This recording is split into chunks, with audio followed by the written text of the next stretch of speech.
राष्ट्रवादी काँग्रेस पक्ष अजित पवार गट यांच्या वतीने 20 मार्च रोजी अहेरी येथील वासवी सेलिब्रेशन हॉलमध्ये पक्षाच्या कार्यकर्त्यांची आढावा बैठक आयोजित करण्यात आली।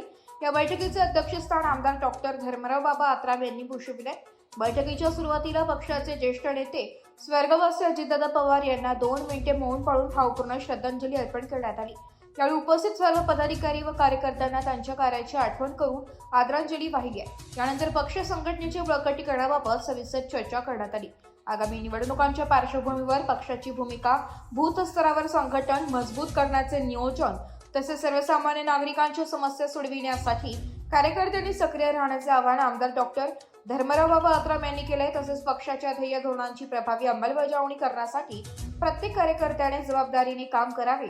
संघटन वाढीसाठी गावपातळीवर संपर्क वाढवावा आणि शासनाच्या विविध योजनांची माहिती नागरिकांपर्यंत पोहोचावी असेही त्यांनी मार्गदर्शन करताना सांगितले। या बैठकीला राष्ट्रीय काँग्रेस पक्षाचे जिल्हाध्यक्ष रवींद्र वासेकर, सिनेट सदस्य तनुश्री आत्राम, ज्येष्ठ नेते बबलू भैया हकीम, रवींद्र ओल्लालवार, रामकृष्ण गडावी, रवींद्र बाबा आत्राम, महिला जिल्हाध्यक्ष सोनल कोवे, माजी पंचायत समिती सदस्य हर्षवर्धन बाबा आत्राम, जिल्हा कार्यकारी अध्यक्ष रिया शेख, नगर परिषद सभापती लिलीधर भरटकर इत्यादींची उपस्थिती होती। ग्राउंडवर उतरलं आणि आल्याबरोबर कार्यकर्त्यांना चार्ज करण्यासाठी आज आढावा सभा घेतली, काय सांगाल? नाही, आढावा सभा हा पहिलेच ठरला होता, परंतु वेळेवर मी आल्यामुळे इथे कार्यकर्ता आले म्हणून मी इथे उपस्थित झालो।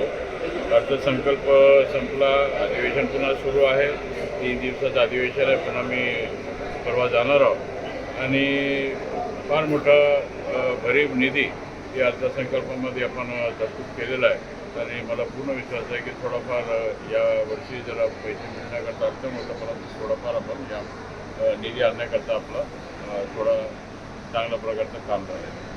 अहेरी विधानसभा क्षेत्रासाठी आपल्याला कुठल्या कामात भरीव निधी मिळणार? भरीव निधी म्हणजे आम्ही जवळजवळ यादी आम्ही 25-30 कोटीचा आम्ही यादी दिला होता, त्या सगळं मंजूर झालेलं आहे।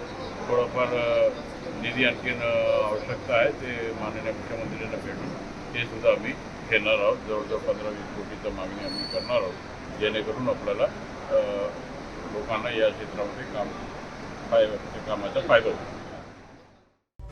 एस्पराके न्यूजसाठी जावेद अलीसह अखिल कोलपाकवार, अहेरी।